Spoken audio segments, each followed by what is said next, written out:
looms a massive stone dungeon, notorious as a symbol of feudal rule, the Bastille. The prison houses the city's stores of gunpowder and is legendary as a den of torture and unspeakable deaths. The Bastille had been the great symbol of royal despotism, the great symbol of the kings of France running beyond the just limits of their own power, a symbol of horror for the people of France. Amidst the rioting, there is a stunning outrage. Louis fires his finance minister, the people's beloved Jacques Necker, seen as too sympathetic to the masses. Hours after Necker is fired, word reaches Paris that their man on the inside has been ousted. There is nothing left but revolt. On July 14th, crowds band together identifying themselves with a small cockade, red and blue for the colors of Paris, separated by white, the color of the House of Bourbon. The tricolore is born. From the feverish crowd, a voice cries out, "To the Bastille." Attacking the Bastille means that the people of Paris are saying, you cannot get rid of the new National Assembly. The people are acting, they're arming themselves, and they're basically saying, we take the side of the revolution. At the sight of the approaching mob, the governor of the Bastille, Bernard de Launay, attempts to lock down the prison. He mounts a hopeless defense, and the marauders storm the fortress and tear into the guards with knives and pikes. Finally, de Launay surrenders, but the enraged mob engulfs him, dragging him through the streets. The jeering horde kicks and stabs at him until he shouts, "Let me die." The crowd eagerly obliges. He is stabbed and shot, and a revolutionary tradition is born. His severed head is paraded on a pike. The deputies in the National Assembly do not immediately condemn this act of violence. In fact, they accept it. And it was this acceptance of popular violence that, in some people's view, created a pattern that was to have catastrophic consequences for the unfolding of the revolution. With the smoke still clearing over the Bastille, Louis XVI returns from a hunting trip. In his diary under the date July 14th, 1789, he writes, "Nothing," a reference to his unsuccessful hunt. An aide interrupts and breaks the news of the riots and the fall of the Bastille. Louis XVI asks, "Is it a revolt?" "No, sire," he replies. "It is a revolution."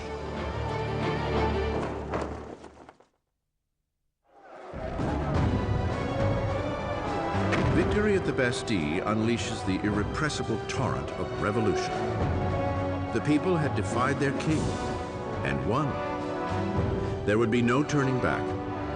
As a symbol of the defeat of tyranny, the people, men, women, and children, dig in with bare hands and tear the Bastille apart, brick by feudal brick. They are beginning to dismantle the past itself. The French went about the process of tearing down the Bastille as quickly as they could.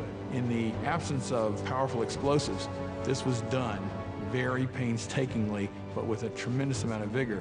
And the bricks were given away, sold as emblems of the demolition of despotism. The energy of the streets invigorates the National Assembly. A charter is penned within days called the Declaration of the Rights of Man. Under this daring new document, archaic class distinctions are to be abolished and all men considered truly equal. The Declaration of the Rights of Man was a declaration promulgated by the National Assembly, which said in its text that the sovereignty belongs to the people, belongs to the nation. The king is nowhere mentioned in this document. Therefore, by issuing this document, the Assembly was effectively seizing power for itself. With the new National Assembly as their voice, the citizens of France set out to change the very fabric of their world. They demand a constitutional monarchy, equal rights for all men, and justice under reasonable laws. To provide a greater voice for the call of revolution, Robespierre demands increased freedom for the press, long muzzled under the old regime. The resulting free press is spearheaded by L'Ami du Peuple, the people's friend, a fiery newspaper full of vitriolic rants and provocation. It is the brainchild of a former doctor, Jean-Paul Marat. After a string of unsuccessful careers, Marat found himself living in poverty, for a time finding shelter in the sewers of Paris. It was there he contracted a painful skin disease that now leaves him confined for long periods to a medicinal bath. A bitter and failed Marat finds in the revolution the perfect outlet for his venom. Jean-Paul Marat was just one of these professional malcontents. And unfortunately, revolutions do offer opportunity to professional malcontents. Marat took all of that bile, all of that resentment, and funneled it into a newspaper that became extraordinarily successful, L'Ami du Peuple. Marat was a man possessed of extraordinary anger. You just have to read the pages of his newspaper, The Friend of the People, to see this. In every issue, he displays a complete paranoid mentality. He sees plots everywhere. Everybody is plotting against the revolution, and the answer is very simple for him. The answer is blood. The answer is heads. Marat loathes the monarchy's relentless extravagance, even as poverty grips France, and needs only the slightest rumor to lambast the king and queen in his newspaper. On October 2nd, 1789, his anger boils over. Word reaches Paris that the king has thrown a party at Versailles, that the decadent royals threw the new tricolor flag, symbol of the revolution, to the ground and trampled it underfoot. Marat is enraged. He reports the insult in his paper, just as a new threat breaks. The king has again ordered troops to move into positions around Paris. With the coup at the Bastille still smoldering in the minds of the people, Marat frantically urges them to take action. People of Paris, it's time to open your eyes. Shake yourselves out of your torpor. Wake up. Once more, wake up. October 5th, dawn breaks to the furious ringing of bells. Women gather near City Hall to protest the shortage of bread. And now fear of the approaching royal troops mixes with anger as news of the king's offensive party circulates through the crowd. Soon, thousands are marching to Versailles, pikes and guns in hand. The women are taking their complaints to the king. The core of the crowd was made up of the famous poissardes, the fearsome fish ladies of the central markets, who were known for their brawny build and their fearlessness. They were equipped with large knives for scaling fish. They were hugely muscular because they carted boxes. You didn't want to tangle with these ladies. These are women of the poor quarters. These are poor women which are affected by the increased price of bread, by the scarcity of products, who suddenly begin to realize that they must act. It is quite extraordinary how these ordinary women, probably most of them couldn't even write their name, suddenly act as the protagonists of the historical process. Inside the palace, word of the approaching crowd of angry women reaches the Queen's chambers.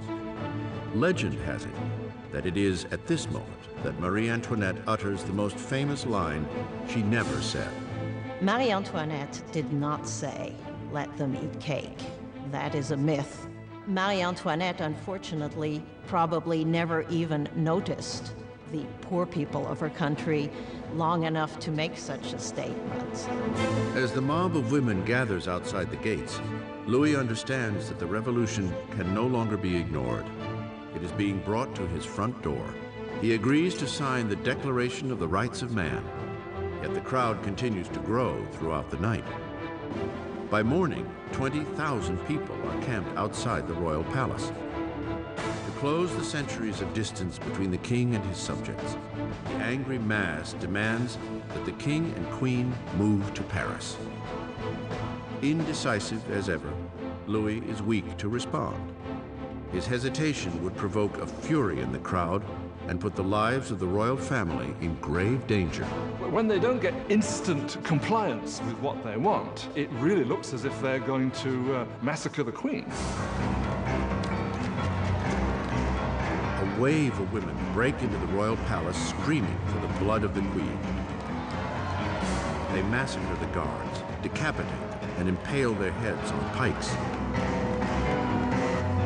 They were like banshees screaming throughout the palace, give me her entrails, give me her head, I want a leg, I want an arm. I think that they had grown so frenzied that if they had encountered her, they probably would have torn her to pieces.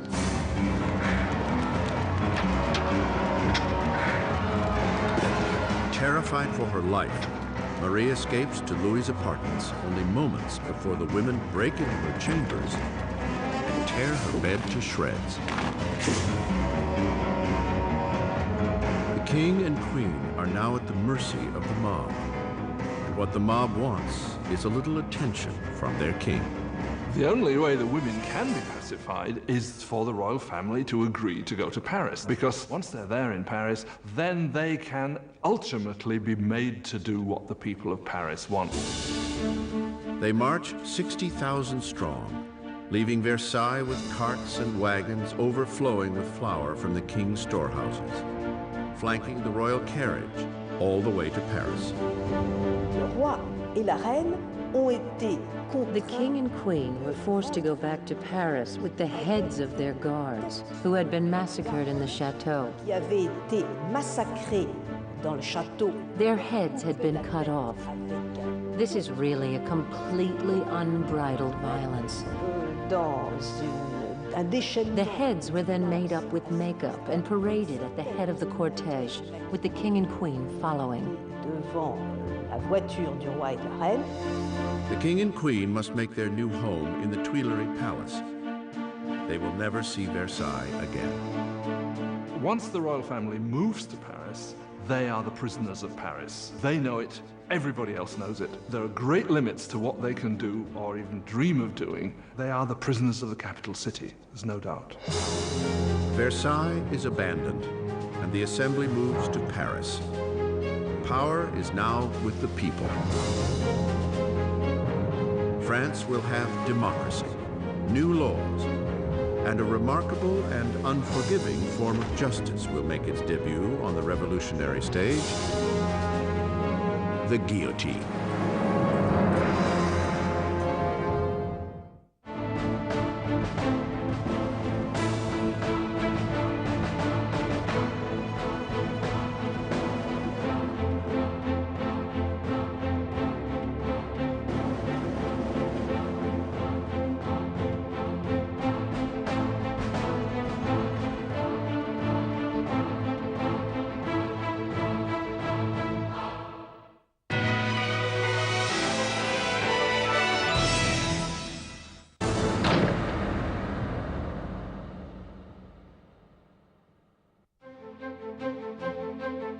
May 1791. Nearly 2 years have passed since the royal family and the National Assembly have moved to Paris.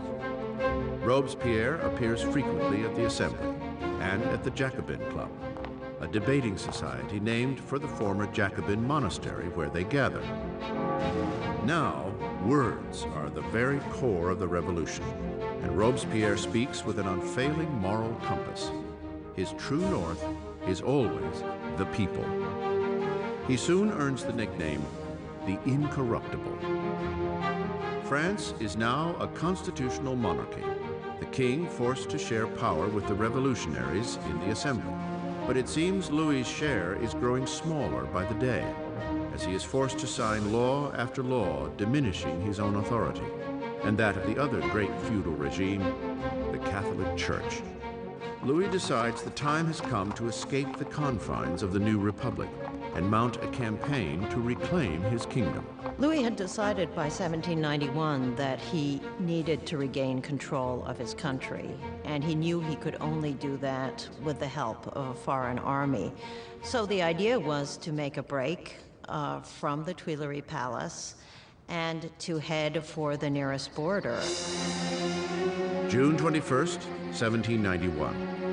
The king and queen disguise themselves as servants, and by cover of darkness, slip out from under the watchful eye of Paris. They make an ill-planned run for freedom. It is long past midnight when the royal family arrives in the small town of Varennes, some 100 miles east of Paris. They are close to the border of Austria, safety just a few miles away.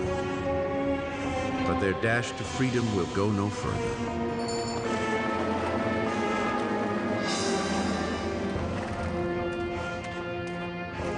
Rumors of the royals' journey have preceded them to Varennes. A town official stops the carriage, demanding their passports.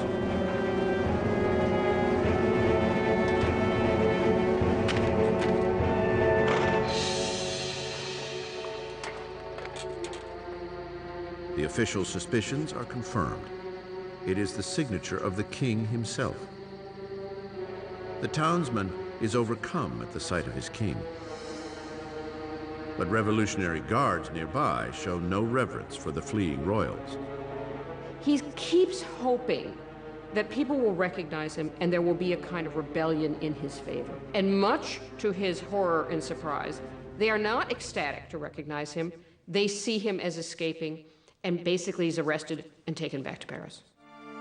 The idea that the monarch had tried to abandon his people was psychologically catastrophic. That event really broke the bond between Louis and his subjects. Now they had not only a king who was superfluous, they had a king who was obviously a traitor as well. With the royal family official turncoats to the revolution, power shifts from Louis, now a prisoner king, to the revolutionaries at the Assembly. At the very heart of the young revolutionary government is Robespierre. He shines at the podium, calling for liberty, equality, and fraternity. He demands universal suffrage and an end to slavery in the French West Indies. And most passionately, he rails against the death penalty, because in the new age of enlightenment, Robespierre wants to discard all remnants of the medieval past. Europe had inherited a macabre repertoire of execution techniques from the Dark Ages. Unremittingly cruel deaths by drawing and quartering, hanging, drowning, and burning at the stake. Well, under the old regime, there was a whole panoply of very gruesome punishments, and decapitation was punishment reserved for the nobility. And one of the things that the revolution wanted from the start was to have everybody equal in death. They wanted symbolically to have the same punishment available for anyone. Despite Robespierre's opposition, a new killing machine takes center stage in Paris. Physician-inventor Joseph-Ignace Guillotin devises a ruthless beheading machine, turning old-fashioned decapitation into a humanitarian experience. Dr. Guillotin describes his new device to the Assembly. The mechanism falls like thunder. The head flies off, blood spurts. The man is no more. Always a supporter of bloodshed, the journalist Marat prints an enthusiastic rant in his paper, announcing the device's new name, Guillotine. It will soon earn a nickname, the National Razor. The French revolutionaries believe in humane values. They believe that unnecessary suffering should not be caused. And what they like about the guillotine is that it is quick, it's efficient, and as far as we can tell, although no one has returned to tell the tale, it's painless. The guillotine will silence the revolution's internal enemies, anyone suspected of plotting to return Louis to the throne. But it's the enemies surrounding France that most preoccupy the Assembly. There is a fear that members of the extended royal family who fled to Austria will launch an armed counter-revolution. The Assembly calls for a preemptive attack. A a declaration of war on Austria. But Robespierre argues against it. Robespierre is one of the lonely voices who is opposing war because he thinks the enemy will win. Robespierre is afraid that the country isn't ready, hasn't got an army that would be able to defeat the enemy. The enemy might therefore come in and destroy the revolution. Robespierre loses the debate. In April 1792, the Assembly declares war on Austria against a country ruled by Marie Antoinette's own family. A nationalist fervor grows. If Austria defeats the Revolutionary Army, Louis will undoubtedly reclaim his throne. And Marie is suspected of aiding the enemy by corresponding with her relatives in Austria, giving away French troop movements with the stroke of her pen. All the while, the king and queen feign adherence to the revolution. Louis and Marie Antoinette are playing a double game. They are seeming to go along with the revolution many times at the same time as they are conspiring against it. They are trying to survive. If you want to be generous, they're survivors, but if you want to be, look at it from the revolutionary point of view, is they're liars. With the French army already suffering huge losses on the border, word reaches Paris that Austria's ally, Prussia, has joined the invasion. The enemy troops are mobilized under the command of the Duke of Brunswick, a Prussian general. Tension pervades the streets of Paris. And then, the newspapers print a letter from the Duke of Brunswick, a manifesto threatening the destruction of Paris if any harm comes to their royal majesties, the king and queen. The misguided threat wildly backfires. August 10th, 1792. 27,000 armed citizens, fueled by indignant rage, head to the Tuileries Palace and fall upon the king's guards in a savage attack. By the end of the day, over 800 from both sides are dead. The king flees to safety in the Assembly, but the monarchy is no more. Louis is officially stripped of his title. The French Republic is born. The blade of the guillotine is christened with the blood of Louis's remaining guards.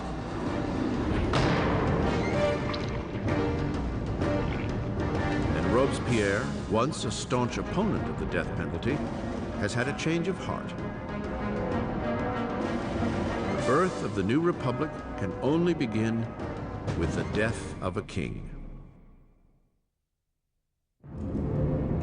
Dr. Guillotin's chilling new device hangs over Paris like a warning. The penalty for defying revolutionary law and order. Freshly christened with the blood of the king's guards, it will soon put an end to the king himself. By August 1792, with the king deposed and the royal family secluded in the Temple prison, Robespierre and his Jacobins are locked in a battle with the moderates of the Assembly, the Girondins, for control of the national government. And on the streets of Paris, a new political movement takes hold. As a symbol of their rejection of aristocratic tradition, ordinary citizens refuse to wear the knee breeches or culotte of the aristocrats. They call themselves the sans-culottes, those without knee pants. The sans-culottes considered themselves the true people of France. They were not the poorest of the poor. They tended to be fairly well-off artisans, shopkeepers, people like that. But they were people who at least claimed to work with their hands. Not wearing the breeches, not wearing the culotte for the sans-culotte was simply symbolism of being not an aristocrat, being an ordinary man of people. The sans-culottes seize control of Paris's city government, while the Jacobins and Girondins steer the rest of the country from the National Assembly, now called the Convention. The Convention struggles with the command of the beleaguered French army, which is swiftly losing ground to Austria and Prussia. While fighting back incursions at the border, The revolutionary government cracks down on enemies within, royalist traitors who might deliver Paris into the hands of the invaders. More than 1,000 people are arrested and herded into prison. Priests, journalists, ordinary men and women. Robespierre concentrates on the internal crisis. But his friend, the Minister of Justice, Georges Danton, motivates men young and old to join the war on the frontier. He is gregarious and loud, everything that Robespierre is not. Soon, Danton's name is heard throughout Paris. Danton is a bigger-than-life character, a man full of life, full of bombast, a tremendous drinker and debaucherer who, though he's from the educated classes himself, is a guy who, unlike Robespierre, can physically identify with the working people in a way that Robespierre simply cannot.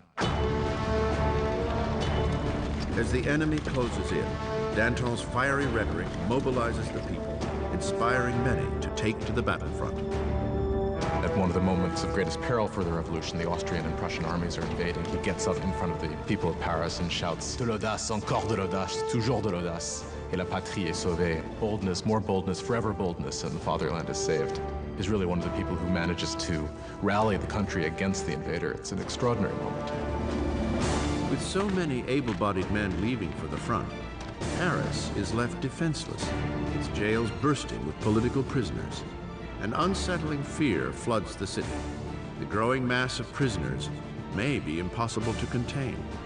Marat puts out a bloodthirsty call for revolutionary citizens to descend upon the prisons and slaughter all inside. The foreign armies were advancing on Paris.